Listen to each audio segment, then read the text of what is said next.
Viewer mail! As a person in his early 40s who has been playing games pretty much all his life, I feel that the industry had already peaked in the late PS2 era in terms of pushing genuine creativity and taking risks. If we take indie development out of the equation, what we have now is corporations putting together an entertainment product for maximum profits. My question is, hypothetically, what would it take for big corporations to go back to how things were? What is the bubble that needs to break to make room as many mid-sized studios like Midway, Pandemic, Acclaim, and Visceral, to name a few, to come back into existence and put out risky and creative projects regularly? And is there even the slightest possibility of this happening? Thank you, Ashok. What would it take for big corporations to go back to how things were? They won't. They won't. Corporations as they currently exist will not go back to those glory days because unfortunately we live in a capitalist society where line must go up. It's been the massive successes of certain titles have encouraged all the VCs, all the money people, all the investment people to chase those trends, which is why, to your point about things not being as inventive as they used to be if you take the indie space away, is because people are pumping more money in, but hoping to maximize their profit. And the way they see to do that is to chase trends, which is dangerous. And we can see, and especially in a development cycle where a trend will die, also live and die in the span of time in which a game doesn't even see the light of day. And so for games to be bigger, to be better, to look better, to be photorealistic, you pump in a lot of money, you pump in a lot of time. Games now take 5 years to make. Yep. Roughly. Yep. They're expensive. They are huge. Those margins are getting narrower and narrower. And that's even before you put state of the world, how expensive everything is. The economy, tariffs, all that jazz. Console install bases. Gaming has always been an expensive hobby. However, the market was also not as saturated back then. So if you wanted to be that mid-sized developer and publisher, it'd be easier and cheaper for you to make those games, and you would see a much bigger profit. However, now, not only are you batting against your game has to be the next Call of Duty, your game has to be the next Fortnite, you are batting against so many other people. I was on SteamDB the other day looking at how many games are released on Steam. And if you go back to 2006 or whatever, it's like a few hundred, obviously, because that's the first time Steam came out. If you look at last year, you look at this year we are close to 16,000 games on Steam alone at this point in the year. Last year, I think it was about 18,000. That is a ridiculous number of games. So the market is more saturated. Everything is more expensive.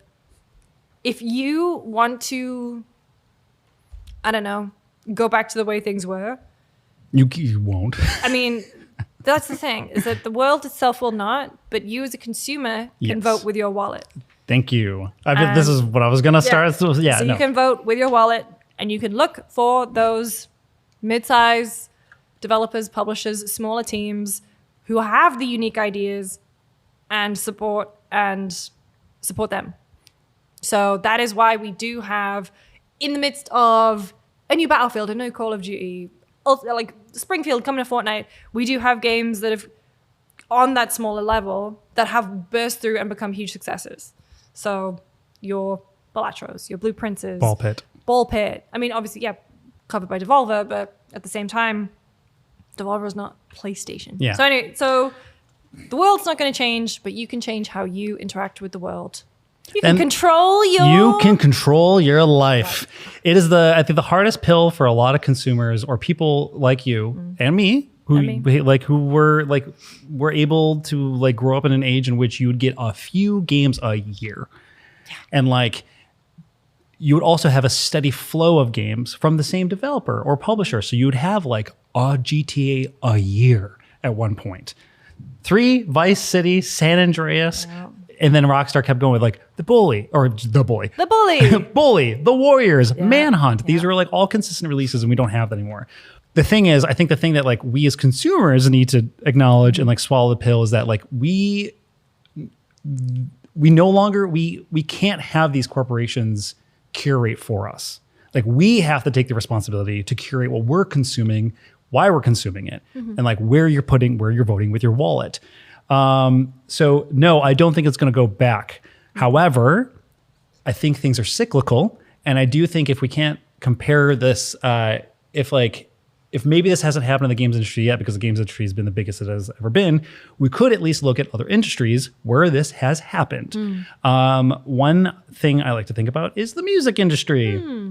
70s, disco was at its peak, and rock music had become just as big and as commercialized in its own way. And it wasn't until like the late 70s, early 80s hardcore punk movement that happened that like disrupted everything. We need a disruptor. Yes. And in many ways, the indie scene was that thing that happened in Xbox Arcade. But now it's like we're at a different fold where it's like there's just too much out there. And it's like our responsibility to be able to like curate for ourselves. And actually, like, it's important for us to actually like put our money where our mouth is and dabble in experiments and things.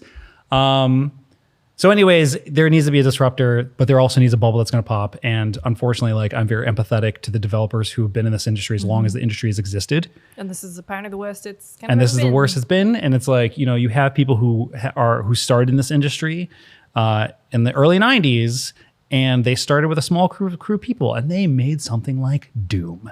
Yeah. And then you see, and like, speaking of Romero, like he started his own studio, and he even in the one of the most important game developers of the modern age, who created one of the most important video games ever made, he is struggling. Like his games can't even come out. Yep. Anyways, I'm right there with you. We're both right there with you. I do think I'm going to say something controversial. Go on. I do think it's important to acknowledge that like we do live in probably the absolute most incredible time to be somebody who just enjoys games. 100%. It's just we have to rewire how we consume games, where we consume games, and how we get those games curated to us. Because for what it's worth, an algorithmic driven existence sucks. Yes, it is not good for you. It is not good for how you consume content. Because I've played some incredible games this year, but they're all of different sizes, of different walks of life, at different price points. And that's just it. Anyways, thank you for a very engaging, thoughtful sort of question that has got us both diving deep. That was a clip from an episode of Kurt and Lucy Got You Covered, our new variety show where we go through all the biggest gaming topics of the week via these letters in a random order. We don't know what's going to be in there. But we do know what we're talking about. But we do know what we're talking about.